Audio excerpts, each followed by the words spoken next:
91వ కీర్తన చెప్పు. 91వ కీర్తన నుంచి పదహారు వచ్చినారు. మహోన్నత మహోన్నతం చరణ నివసించువారు, సరస్వతి నిన్న విశ్రమించువారు.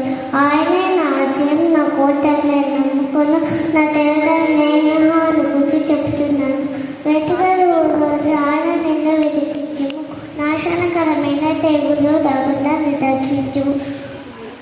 ఆయన రెక్కలతో నేను కప్పును, ఆ రెక్కల కింద నీకు ఆశం కలుగును. ఆయన సత్యము గెలువు డాలునై ఉన్నది. రాత్రి వేళ కలవు భయంకైన, పగిటి వేళ పామకైన, చీకట్లో సంచిన తెగులుకైన, మధ్యాహ్నంపై నువ్వై బతుకుండు. పక్కన 1000 మంది పదను, ఇక్కడ 10,000 మంది కూడను, అపై నీ దగ్గరికి రాదు. నీ కళ్ళారా చూస్తున్న ప్రతి ప్రసన్నం కలుగు. నీవే నాశనమని ఈ మహోన్నతైన దేవుడిని నివాసస్థానంగా చేసుకుని ఉన్నా. ఇక అపాయమేమీ ఉండదు, ఏ తెగి నీ కులాలకి సమీపించదు. నీ మార్గంలన్నిటిలో నిన్ను కాపాడొట్టుకు ఆయన తన దూతలకు ఆజ్ఞాపించుము.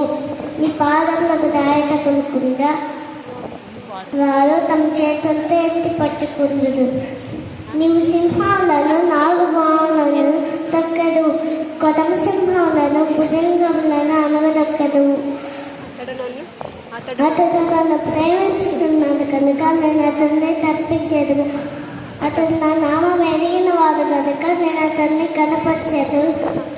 అతడు నాకు మొదలుపెట్టగా నేను అతనికి ఉత్తరమిచ్చే శ్రమలో అతనికి నేను తోడయ్యుండును. అతన్ని విడిపించి గొప్ప చేసేదను. దీర్ఘాయుష్యతను నేను తృప్తిపరచెదను. నా రక్షణ అతనికి చూపించదను.